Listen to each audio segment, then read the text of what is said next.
Dude, any given Sunday. I mean, you look at the Packers, Cowboys last night, overtime, end in a tie. Which everybody was saying, like, we were on ESPN, and everyone's like, they're going to get boat race. We're saying it's going to be a bloodbath. Everybody in the world was saying that the Packers are going to boat race the Cowboys. Yeah. We might have overreacted. Not might have. We overreacted on how good the Packers can be because they clearly got some holes right now. I mean, Dak Prescott, he is absolutely him. Yeah. You know, them just operating that way offensively without CD Lamb. Pickens out there just being a dog. Yeah. But Dak looked amazing. Yeah. Turpin was out there going off. Like their run game was incredible. The game plan they had for Micah Parsons, you need to copy and paste that. If I don't know who the Packers play next, but whoever's playing the Packers next, you need to copy and paste that game plan. Running away from Parsons, hitting with the sift. When you had to throw the ball, you're rolling away a little bit. You're chipping. You're sliding towards him. I mean, the guy had very little success during the game. He ends up getting a sack that would have been a go-ahead touchdown. Yeah. And it's kind of like, yeah, I think we overreacted on the Packers a little bit after week 1. And it's like you look at the NFC North and it's like, oh, the Lions. I mean, they're just killing everybody right now. And it's like, they just needed a week. They showed you that week 1 didn't matter. Yeah, they showed you. And it's like, give credit to Eberflus a little bit. They still got a 40 burger put on them. But Cowboys defense still sucks. Cowboys defense still sucks. Like, however, you see the effort in them disguising a couple of blitzes here and there. They mixed in a little bit more man. Like, they tried. They still suck. They're not very good, but you got to give a little credit than just doing the same thing over and over and over again. They're not giving up. They're still trying. They're not giving up because there were That's the clowny effect. they were flying around. And I mean, Jordan Love still diced him up a little bit, but it wasn't as easy as it had seemed in the last couple of weeks. Jordan Love had 175 yards in the first half. Like I said, it wasn't as easy as we thought it was going to be. And Dak Prescott, like, that had to be one of Dak Prescott's best games of his life. I don't know. I don't care about what the stats are. If the stats He's just match a baller, that, bro. He's a fucking baller. But you're down CD Lamb. You're down Tyler Booker. You're missing a lot of another guys. tackle too, or another offensive lineman. And it's like, but he just still went out there and did his thing. I think Dak has had those games before, though. Yeah, he has. Like, it was one of his best ones, but I feel like he just gets so much unnecessary hate. And He every really does. single year he brings it. Yeah. Yeah, this is one of the better ones because, again, coming in this game and you come off a very bad loss to the Browns, you knew the Packers were going to be pissed off. Homecoming for Micah Parsons is like there's no way that the Packers are going to lose this game. And for him to put up 40 and him perform the way he did, absolutely. And, two, it's like people want to know who won the trade. When you say everybody won the trade, like all Jerry Jones needed, like you saw the life of both teams after that tie was over. You know, their Cowboys kind of, a few more smiles. Like to them, that tie was a dub for them. Right. Packers, it's like they're sitting there, they're fucking goddamn. I can't. Yeah, believe maybe this we're not game as good as we ended in a thought we tie. were. And Micah, he had that one sack, but it was kind of like a chase tackle on Dak. But for that to happen, that to go down that way, Jerry's like, I think he even said after the game, it's like he made a comment on paying Dak over Micah. You see tonight, Dak Prescott, he's indispensable. Micah, not so much. It was something like that. I'm paraphrasing, but it was something like that. You see the promo before the game that they rolled, like the thing with Jerry Jones? He's like, I want the best for Micah. He's a great guy. Like, we have a great relationship. It's like a one-on-one interview. Then it cuts to Micah Parsons. He goes, I didn't even get a text from Jerry Jones when I got traded. I was like, dang, this is some freaking WWE storyline. Yeah. How do we feel about ties? About who? Ties in the NFL? Get him out of here. Let's have to take a long walk off a short pier. Man. Let's see a shitload. Like, I want to see that game be like 65-62. Yeah. Like, score until you can't anymore. Let's Keep get it to going. some college football rules. College football rules, or just start them at the 50. Like, hey, the red zone's a little too easy. It's going to skew a bunch of stats, and everyone's so good in the NFL. Like, okay, start them at the 50. So you're, for the most part, going to walk away with points, especially with these kickers are kicking it nowadays. Yeah, they're making those at the right. That's like a 60-something yarder. And make it college rules after that. Yeah. Like, put them on the 50. You score 3. Okay, touchdown wins it. 3 gets you another overtime. Shut the clock off. Start going for 2. Right. Is tying the most embarrassing result? Yeah. Not if you're the Cowboys. I think that is the best result you could have asked for. I don't think. I mean, they could have obviously won that game, but no one ever thought the Cowboys were even going to stand a chance, especially when it's, they scored a touchdown, they end up blocking a kick and getting 2 points off of it. But at some point, like the first half, we're like, oh, they're about to run away with it. We were all right. Here we go. And if you're the Cowboys getting that tie, it's like they got to feel good. Yeah, a tie is just a weird headspace. It's like you didn't lose, you didn't win, you don't What know we how to doing out act, you here? don't know how. You don't know how to feel. Go back Wasted to that hour. last tier talk you had. It's like a waste of a game. You just did all of that effort. You had all of those hits put on you for what? Yeah, my brain doesn't work well enough to understand like how ties affect standings and stuff like that. I think it's so dumb. It's dumb. We got to move on. Put them on the 50. College rules. This one's from Kyle Green, KG0720. Hashtag Tier Talk. If Jerry gets a deal done with Micah, it's arguable the Cowboys are 4-0 team to start this early NFL season. That's false, Kyle. That is very false, Kyle. That defense is so bad. I know Micah's a stud, but one pass rusher is not gonna. yeah, you don't end up. You're not 4-0 with Go You this. look saw at the Myles way- Garrett. yeah, yeah. exactly. You saw Schottenheimer, the way he was able to game plan Micah. Like teams can do that. You can get one guy and say, all right, we're done with him. Look at the Raiders. I mean, name another guy on the Raiders defense besides Max Crosby. Max Crosby was a man on a mission the first half of the game. Dude, They're the playing tip, against the tip, and then the pick. Oh, Yeah. it's I mean, awesome. Max is incredible. Incredible. I think we're getting to a point with the Raiders like, hey, can we not waste this man's talent? We need to get him one. We got to get him one because there's too many picks, too many fumbles, so much on the offensive side of the ball. Shout out Ashton Genty. Shout out Ashton Genty. Coming out party. Coming out 3 party. touchdowns. Back to his old 158 stance. Yeah. The old Looking stance is all good. he needed. I was gonna say some are saying he's back to his stance and now he's He's back. back to Genty. It's kind of the Will Compton stance, right? It's Yeah. similar. Yeah. If he just stood back there and got him bowed out. The flex would be hilarious. We got a Tier Talk on ties from El Guapo with the hashtag Tier Talk. Tier Talk, ties, honorable mention, the bow tie. Tier 3, the 2002 MLB All-Star Game tie. Thanks, Bud Selig. Tier 2, the 2008 Eagles versus Bengals tie. Donovan McNabb didn't know it was even possible.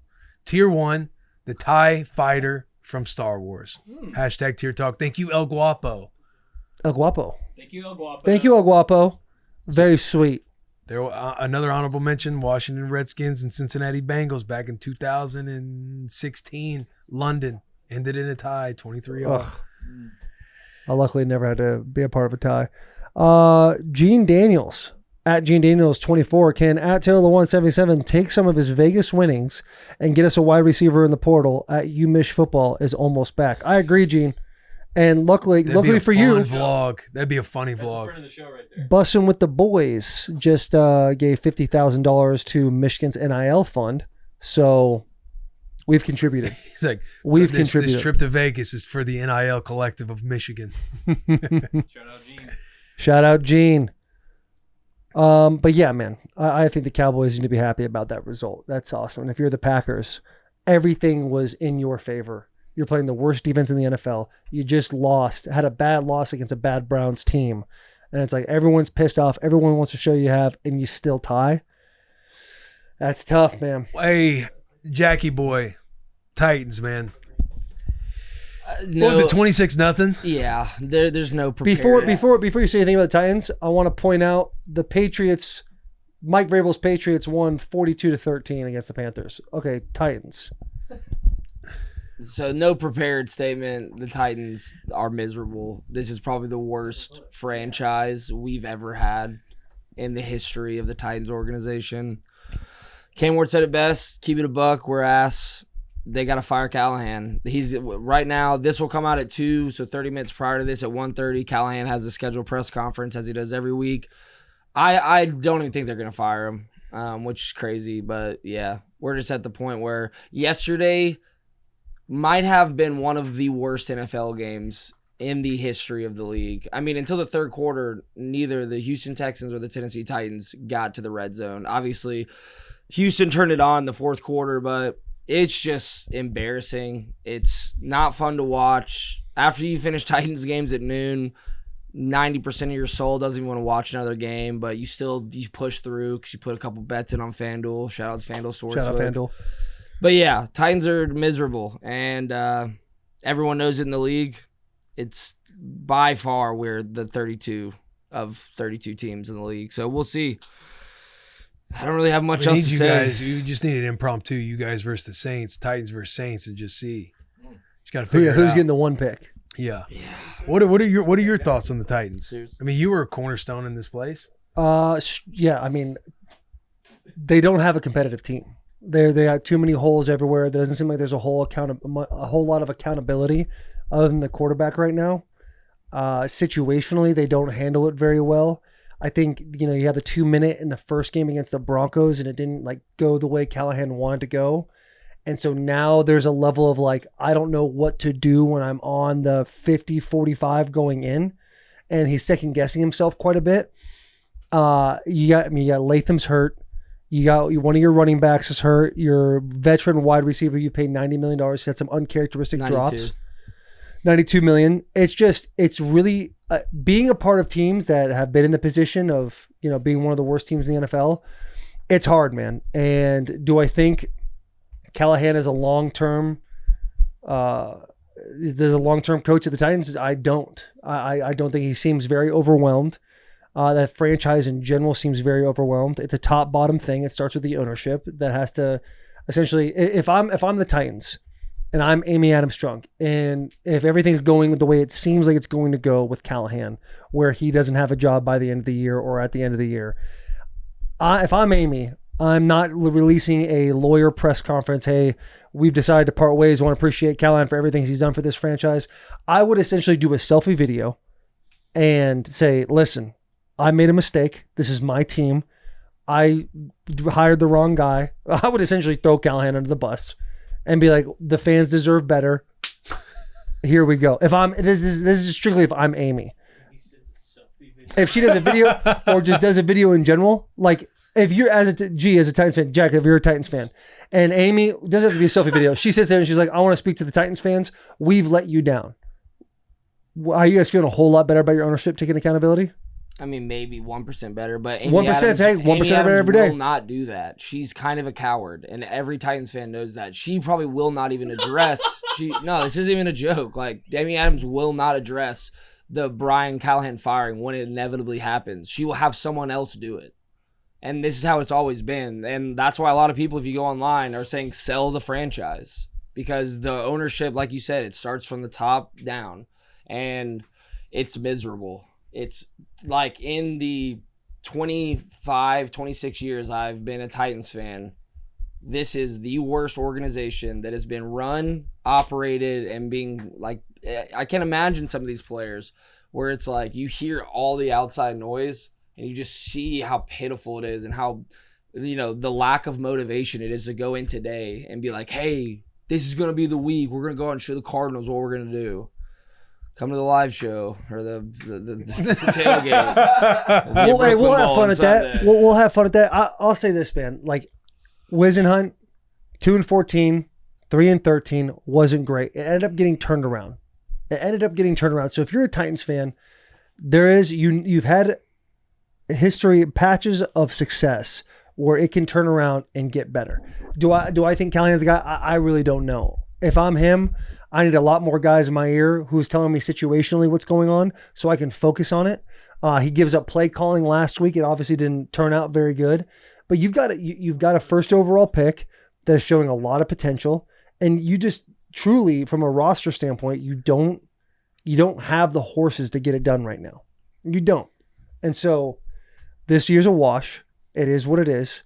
Feel good about having the first, a top 3 pick in this draft. And let's get optimistic. It's not great right now, but it could be. And we've seen the last past. couple though. Like if this year's a wash, last year's a wash, this year's a wash.